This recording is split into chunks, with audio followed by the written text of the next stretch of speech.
নমস্কার, আমি সব্যসাচী। আজ আমি আপনাদের এমন এক রহস্যময় কাহিনী শোনাবো যা শুনলে আপনি হয়তো বিশ্বাস করবেন না। এটি কোনো কাল্পনিক গল্প নয়। আজ আমি বলবো নাগমণি সেই বিস্ময়কর রহস্যের কথা। নাগমণি বাস্তব নাকি শুধুই কল্পনা? শত শত বছর ধরে নাগমণি নিয়ে নানা কিংবদন্তি ছড়িয়ে পড়েছে। পুরাণ, লোককথা, এমনকি কিছু ইতিহাসের পাতায় নাগমণির উল্লেখ পাওয়া যায়। বলা হয় এই মণি শুধু মূল্যবান নয়, এর মধ্যে আছে অলৌকিক শক্তি। কিন্তু প্রশ্ন হলো, এই মণি কি সত্যি বিদ্যমান নাকি এটা কেবলই কল্পকাহিনী? চলুন ইতিহাসের পাতায় ফিরে যাই। হিন্দু পুরাণ ও লোককথার ছায়া অনুযায়ী হিন্দু পুরাণের শ্রী নাগরাজ বাসুকী, তক্ষক এবং অনন্ত নাগের কথা উল্লেখ আছে, যারা তাদের মণির মাধ্যমে শক্তি ও জ্ঞান আহরণ করতেন। কথিত আছে যে নাগ নিজের মাথায় মণি ধারণ করে, তা আলোতে উজ্জ্বল হয়ে ওঠে এবং আশেপাশের এলাকা আলোকিত করে। বিশ্বাস করা হয় নাগমণি দুষ্প্রাপ্য এবং এটি শুধু নাগরাজের রক্ষা কবচ। কিন্তু এই কাহিনী বাস্তবে কতটা সত্য? বিভিন্ন গবেষক ও প্রত্নতাত্ত্বিকরা এই রহস্য নিয়ে বহু গবেষণা করেছেন। 1970-এর দশকে ভারতের রাজস্থান এবং মধ্যপ্রদেশের জঙ্গলে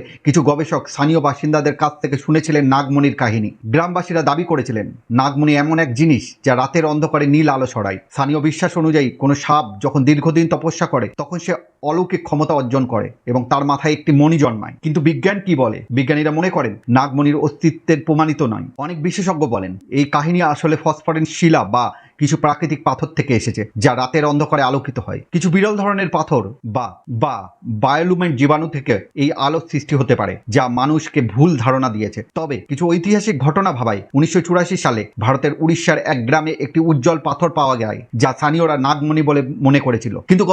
কিন্তু পরে গবেষণায় জানা যায় সেটি ছিল এক প্রাকৃতিক খনিজ। 1991 সালে রাজস্থানের এক পুরনো মন্দিরের নিচে একটি উজ্জ্বল পাথর পাওয়া গিয়েছিল, যা বিজ্ঞানীরা রেডিয়ামের সমৃদ্ধ পাথর বলে চিহ্নিত করে। তাহলে আসল সত্য কি? কিছু লোক বিশ্বাস করেন নাগমণি প্রকৃতপক্ষে একটি বিরল প্রাকৃতিক রত্ন, যা সাপের মাথায় নয় বরং ভূগর্ভের গভীরে পাওয়া যায়। অন্যদিকে বিজ্ঞান বলে নাগমণি শুধুই কল্পনা, যা প্রাচীন লোককথা ও বিশ্বাসের ফসল। তবে রহস্য এখানেই শেষ না। নাগমণির কাহিনী আজও অন্ধকারে ঢাকা, কারণ সত্য মিথ্যার দোলাচলে এর প্রকৃত উত্তর এখনো অধারা। এই গল্প শুধু নাগমণির নয়, এটা বিশ্বাস আর বিজ্ঞানের সংঘাতের গল্প। ধন্যবাদ। আজকের গল্প এখানেই শেষ করলাম, কিন্তু নাগমণির আলো যেন আজও রহস্যের আধার ভেদ করে মানুষকে ভাবায়।